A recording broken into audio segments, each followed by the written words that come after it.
ada makhluk melata yang menyerupai anak kecil yang beranjak remaja. Oke. Berarti kecil, Iya. nggak terlalu besar. Iya. Nggak seperti genderuwo atau yang lain-lain. Terus ditanyain, ajiniyun anta am ins? Kamu ini jin atau manusia? Bal jin katanya. Aku ini jin. There's only love moves between us. There's only bond that never lose. There's only bond that never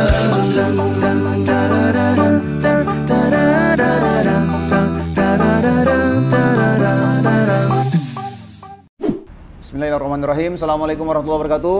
Teman-teman semua, apa kabar? Masya Allah, kembali di The Sungkars Family. Sekarang saya bersama Ustadz Muhammad Faizar. Assalamualaikum Ustadz. Waalaikumsalam. Gimana kabarnya? Alhamdulillah baik. Masya Allah, Alhamdulillah nih bisa ketemu dengan beliau.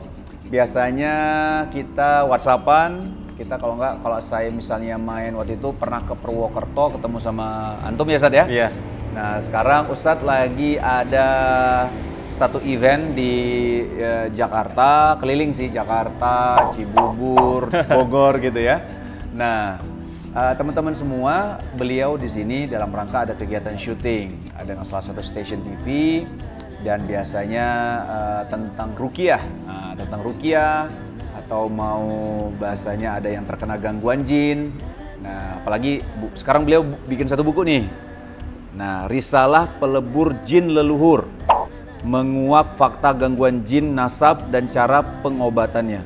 Ada saat berarti ya? Misalnya kalau dari kakek-kakek kita ternyata pernah bermuamalah sama jin, itu kena sama anak cucu? Bisa kena. Bisa, iya. Walaupun anak cucunya dalam arti udah, maksudnya seorang muslim yang taat. Kalau dia sudah berhijrah misalnya, dia memegang teguh sunnahnya Nabi SAW, kemudian memegang ketauhidan yang murni, maka insya Allah itu akan putus dengan sendirinya. Dengan putus akan sendirinya Iya. itu ya? Tapi kalau tidak? Kalau enggak ya terus menerus akan diganggu. Itu salah satu gangguannya apa sih, Tan? Gangguan dari jin nasab, ya kalau yang sering kita lihat di medsos gitu ya misalnya. Atau di Indonesia lah, secara umum, ya orang-orang indigo itu. Anak-anak indigo yang dari kecil sudah tanpa belajar, dia bisa menerawang, bisa melihat pemandangan-pemandangan tentang jin, ya. Kemudian bisa mendengar suara-suara gaib, meramal. Nah ini kadang-kadang termasuk bagian dari gangguan-gangguan jin nasab itu sendiri, Mas. Oh gitu. Kalau kita ambil dari sisi mitologi di Jawa, tanah Jawa ya, karena kebanyakannya gangguan seperti itu ya kita temukan lagi-lagi leluhur-leluhurnya dari orang Jawa. Ya walaupun semuanya juga pasti ada. Tanah Nusantara kan sebelum Islam hadir banyak yang punya kepercayaan animisme, dinamisme, totemisme. Ya akhirnya dari itulah mereka minta yang namanya tumbal, Mas. Jadi anak cucu itu bisa dikatakan tumbal atau hitam di atas putih perjanjian antara para leluhur. Ya. Dengan para jin yang fasik. Di antara tumbal-tumbal itu kan nggak mesti manusia. Kadang tumbal itu ada yang menggunakan ayam cemani. Ada yang kalau misal orang tersebut melakukan pesugihan, kadang-kadang menggunakan telur ayam kampung, ditaruh di pojok-pojok rumah itu untuk cemilannya Nyi Blorong katanya. Alah. Ada yang menggunakan kepala kerbau. Nah ini masyhur ya, kepala kerbau ditanam di pondasi rumah supaya rumahnya aman. Gitu. Nah itulah. Dan bagian tumbal-tumbal yang lumayan tinggi, yang tinggi ya manusia, orang-orang yang disayanginya. Jadi jadi buat teman-teman semua nih ya, Masya Allah. Ini bisa dibeli di mana, Sat? Itu ada sementara di medsosnya Antum? Di agen kami. Oke. Oh ada keagenan? Ada Arsadaya Daka Indonesia, kemudian di UMF Store. Ustadz, pas nih hari ini kita mau membicarakan tentang manusia yang terkena gangguan jin.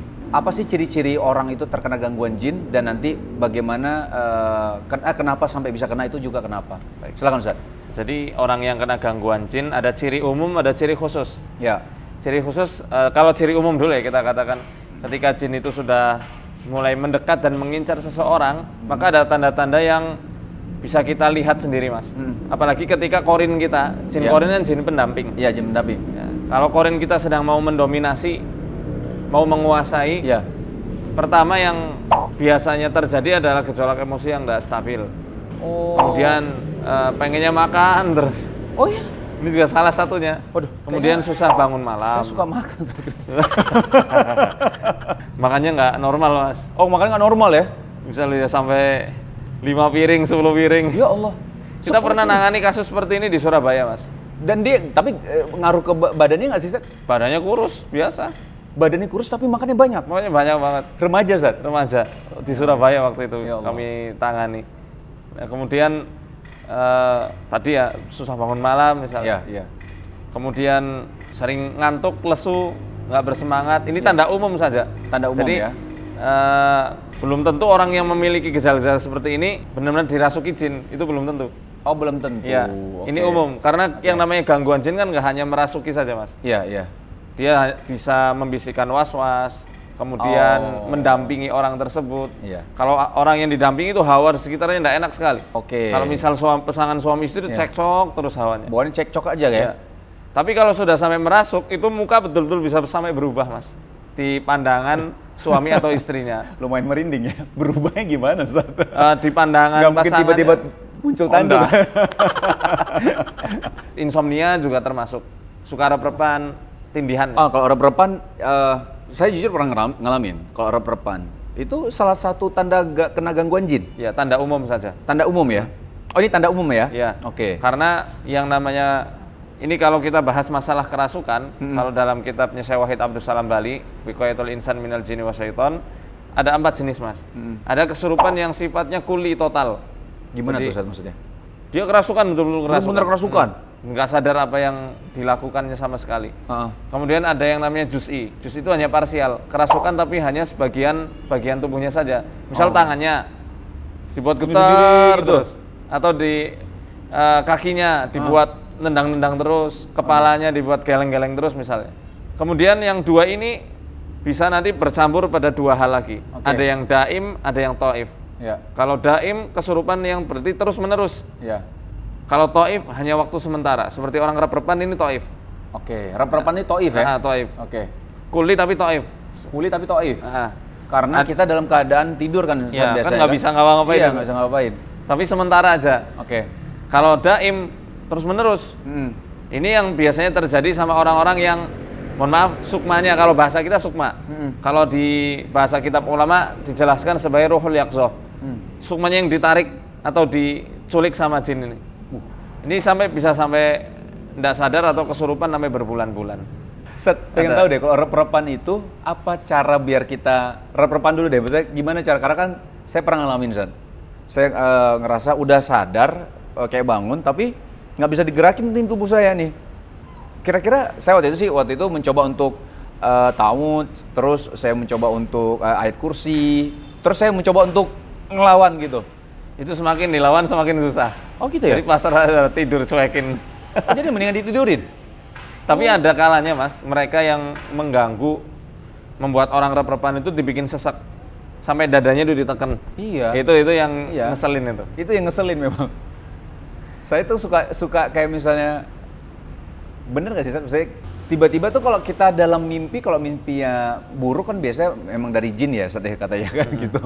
Nah itu bener nggak sih? Kalau saya tuh ketika mimpi buruk saya lawan. Dalam arti ketika di dalam mimpi nih, wah ini udah mulai nih hawa-hawa ini akan mimpi buruk nih. Saya biasanya mencoba untuk lo mana lo sini, gue lawan deh. Itu seperti lucid dream ya. Itu bener nggak sih? Maksudnya tindakan kita karena kondisi memang di dalam mimpi gitu loh, dalam mimpi dan kerasa, oh gue mimpi buruk nih, mimpi buruk. Oke, mana? Yang mana nih? Mana lo sini, gue lawan. Maksudnya jadi lawan aja deh daripada bisa mengendalikan mimpi. Nggak mengendalikan juga sih saya. Itu kalau seperti itu mereka biasanya nggak berani, Mas. Nggak berani ya? Nggak berani. Berarti bener dong tindakan saya untuk, maksudnya ayo gitu. Karena kalau makin takut kita kan jadi kayak aduh ngeri gitu kan. Sambil kalau bisa malah baca tahu. Saya punya pengalaman, Mas. Ya. Dulu waktu pertama keluar pondok 2011 ya. Itu kami ada pasien yang lumayan parah.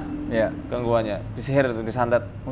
Pas saya tidur, ini saya sampai sekarang wajah neror ketika di dalam mimpi saya masih ingat, saking ngerinya.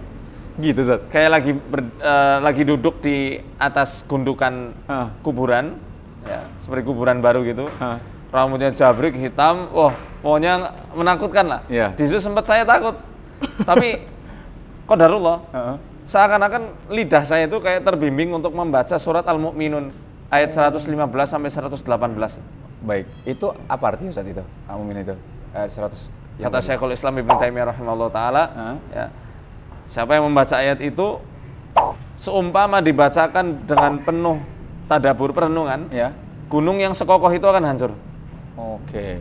Saking takutnya. Iya. Karena itu ayat, apakah kalian menyangka kalian diciptakan Allah Oke. dengan sia-sia, tidak akan dikembalikan lagi. Itu inti dari ayat itu kan seperti itu. Iya, iya. Al-Mu'minun ayat berapa Ustaz tadi? 115 sampai 115. Apa hasibtum annama khalaqnakum abata wa annakum ilaina la turja'un sampai akhir. Iya, iya, iya. Pas saya baca itu, kocar-kacir itu. Iya. Saya seakan-akan kayak dibantu Oh, Masya sama Allah. pasukan-pasukan Allah a'lam bishawab, yang namanya mimpi kan. Iya, iya, iya. Habis itu saya bisa bangun. Ya mau rep-repan saat itu, Mas. Apa? Mau Rep-repan, ya, mau rep-repan ya. ditindihin waktu itu. tindihin. Tapi alhamdulillah bangun, meludah 3 kali sambil baca a'udzu bi kalimatillahi tammati min ghadabihi wa iqabihi wasyarri ibadi. Nah, ini sunnahnya Nabi SAW. Kalau misalnya ya di antara pemirsa mimpi buruk seperti tadi kayak di rep-repin atau diteror di alam mimpi, sunnahnya kita meludah 3 kali. Tapi bukan dengan mengumpulkan liur terus diludahkan, wah banjir nanti. Apalagi ada pasangan, Zat. Iya. Mending sama pasangan, sampingnya bapak kita ya. Aduh, jangan Zat, bahaya. Zat, kita coba angkat lagi tadi yang soal tanda-tanda. Tadi kan tanda umum. Oh iya, tanda umum ya. Tanda khususnya ada nggak, Zat? Tanda khusus lah kalau saya baca dari kitabnya Syekh Usamah Al-Audi, itu kitab khusus membahas masalah ruqyah, Mas, dan gangguan jin. Ada beberapa tipe-tipe jin yang disebutkan dalam sunnah, dalam Quran maupun dalam sunnah Nabi SAW. Ya. Di antaranya adalah tipe jin at-tayyar, diriwayatkan oleh Al-Imam At-Tabrani. Dan ini disahihkan oleh Syekh Al-Albani rahimahullah taala. Rasulullah SAW pernah bersabda, al-jinnu salah satu asnaf. Jin itu mempunyai 3 jenis. Sinfun lahum ajnihatun yatiruna fil hawa. Jenis pertama yang memiliki sayap, dia bisa melayang-layang di udara. Oke. Sinfun hayat wal kilab, ular dan juga anjing. Jadi bentuk atau jenis mereka ada yang memang seperti itu. Ular atau menjelma, anjing. Zat? Bukan menjelma, memang seperti itu, Mas. Oh, gitu. Pernah ada di hadisnya Ubay bin Ka'ab, ini jadi loncat ya. Nggak apa-apa. Sebentar ya. Iya. Ubay bin Ka'ab ketika kurmanya itu dicuri sama jin. Iya. Di dalam matan hadisnya dikatakan faida bidabbatin Ya. sibhi ghulamin muhtalim.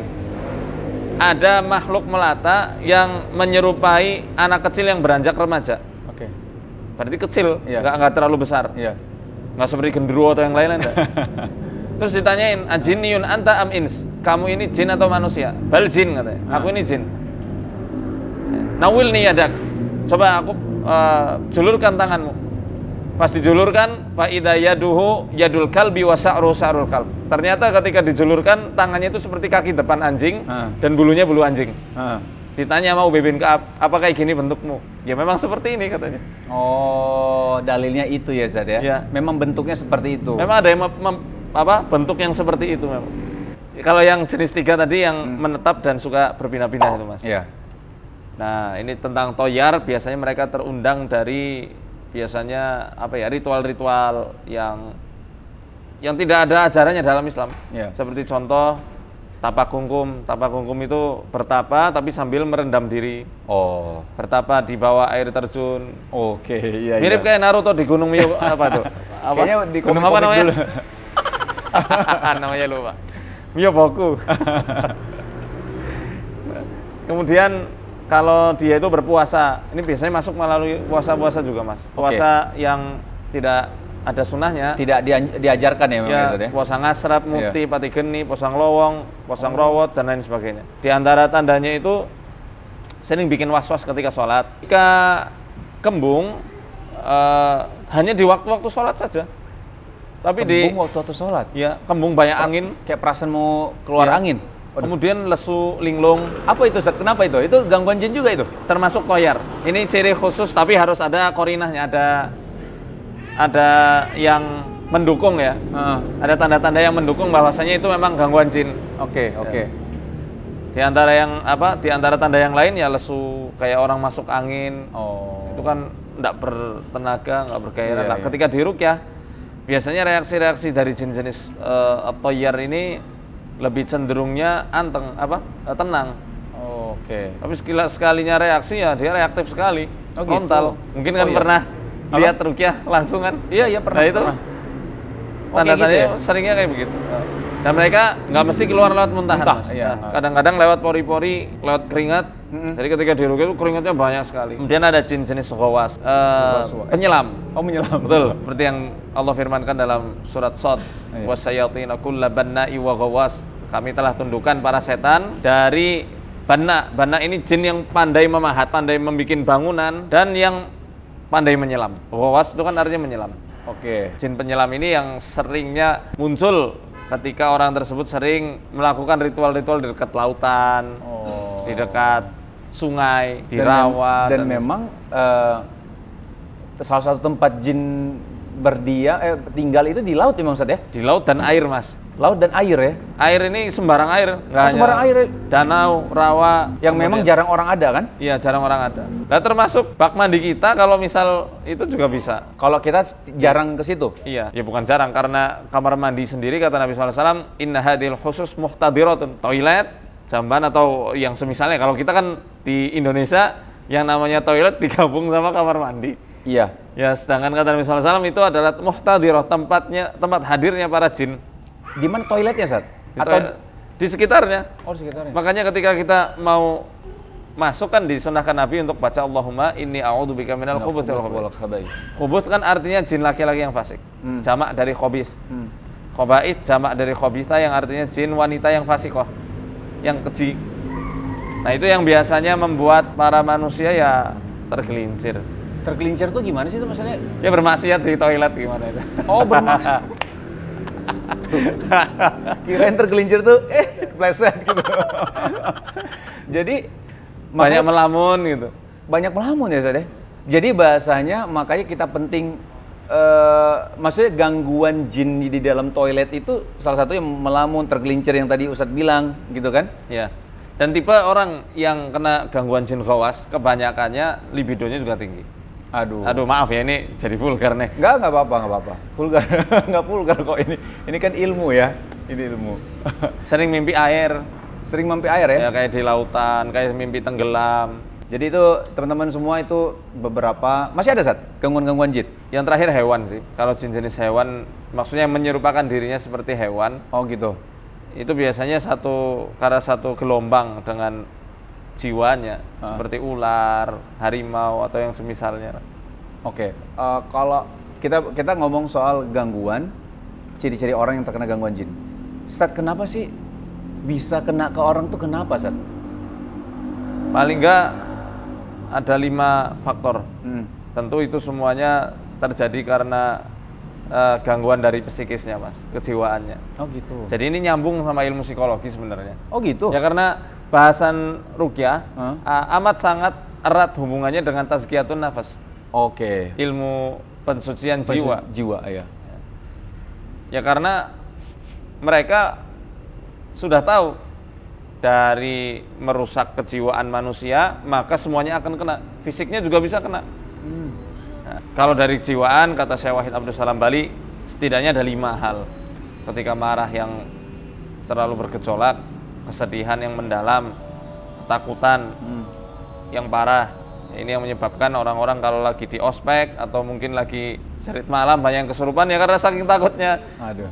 Akhirnya dari ketakutan itu nggak kuat, jin bisa masuk. Kegembiraan yang terlalu memuncak ini juga nggak benar. Nggak boleh ya, Nggak boleh. Nggak boleh ada yang berlebihan sih ya. Mm-mm. Nggak baik ya. Nah, kemudian ya syahwat. Syahwat ya juga. Pokoknya Ya. cepat nikah kata Syekh Wahid Abdul Salam Bali dalam kitab Wiqayatul Insan, syarat peruqyah itu harus menikah.